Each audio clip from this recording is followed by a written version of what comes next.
In response to North Korea's continuing threats of nuclear attack on neighboring countries and the United States, officials said today that the U.S. military is capable of intercepting any missiles launched by the rogue nation, but that it may choose not to, depending on whether or not the projected trajectory poses a threat. Admiral Samuel Locklear, commander of U.S. military forces in the Pacific region, spoke today at a Senate hearing on the issue, taking questions from Senator John McCain. Take a listen. But are you satisfied that we would be ready if there were such a limited military action from North Korea? I am satisfied that we're ready today, yes, sir. Okay. Do you believe that we have the ability to intercept a missile if the North Koreans launch a missile, as is widely reported they would do in coming days? I believe we have a credible ability to defend the homeland, to defend Hawaii, to defend Guam, to defend our forward deployed forces, and defend our allies. Do we have the capability to intercept a missile if the North Koreans launch within the next several days? We do. Would you recommend such action? If the missile was in defense of the homeland, I would certainly recommend that action. And if it was defense of our allies, I would recommend that action. An impetuous young leader continues to focus on provocation rather than on his own people. Joining us now to discuss the latest is HuffPost national reporter Christina Wilkie. Hey, Christina. Hi, how are you? I'm good. Now, what do you say? Is this surprising to hear military officials say that they might choose not to shoot down North Korean missiles? No, this is something that we've known for a little while, which is that in the hypothetical situation, remember these are all still hypotheticals, in the hypothetical situation that North Korea did decide to fire off a rocket, one of the equally likely as anywhere places that it would land is in the South China Sea. It would have been shot as a provocation and as a proof of force, but it wouldn't have a civilian aim, and it wouldn't require, as the Admiral said, it wouldn't require a deployment of U.S. capabilities.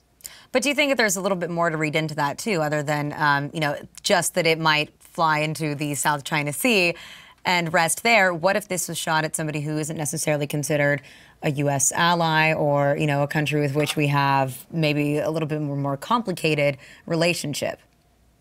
I think from what he said and from the people that I've spoken to who know this issue very well, I think that's not one of the suggestions that's on the table.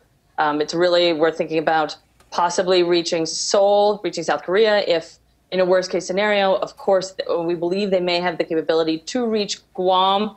But we have 28,000 U.S. soldiers in South Korea. We obviously have U.S. military bases and interests in Guam. So those would be the two perhaps most devastating civilian locations.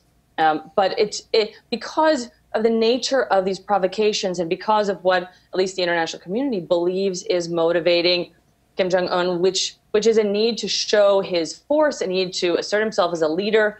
One thing that I was speaking with people about today is the fact that we're coming up actually on a very important anniversary in North Korea, and it's April 15th. So just less than a week from now, and it is the anniversary of Kim Il-sung, so Kim Jong-un's grandfather, of his birth, and in a country where the state is effectively its religion, it is as high a day as possible. And I was speaking to people who are very knowledgeable about these issues, and they said that prior to April 15th, what they can completely see happening is that Kim Jong-un is simply asserting his power leading up to this day that's July 4th and Christmas and Easter and Thanksgiving all combined for this country. But they'll be looking much more closely at his activity post April 15th. So basically, so people are not worrying about Kim Jong-un and what he's doing so much so until after April 15th, you're saying, or at least that's when they're waiting for action. I mean, do you think it's a little odd that during this hearing, and obviously there was a lot more than just this clip that we played, but what about the talk about what the actual capabilities of North Korean missiles really are, too? We're automatically stepping into this rhetoric as to what are we going to do? How are we going to respond? What are we going to shoot down if it is coming towards U.S. shores? Do we need everyone to just back up a little bit?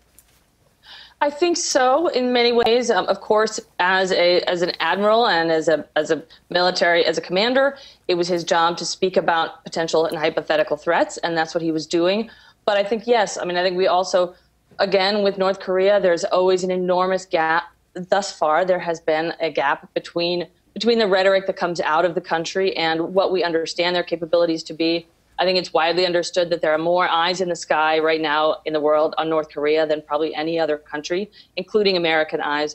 So we are watching, the whole world is watching very closely, and intelligence agencies, what's going on in the country. I don't think there are necessarily surprise movements of either troops or weapons or anything going on that is not at least known by intelligence agencies. So on one hand, we have this enormous rhetoric. On the other, we have what we see happening in an impoverished country with an enormous military, but an impoverished country. So, I think the intelligence community is doing a good job at understanding the difference between the rhetoric and what they know is happening. In certain, an admiral in that case was asked specifically about hypotheticals, and he was answering the questions as he should have. Yeah, and of course, leave it to John McCain to always play up the hypotheticals that automatically involve some type of military action. Christina, thank you so much for breaking this down for us. Thanks a lot. All right, guys, stick around. More HuffPost Live coming up in a moment.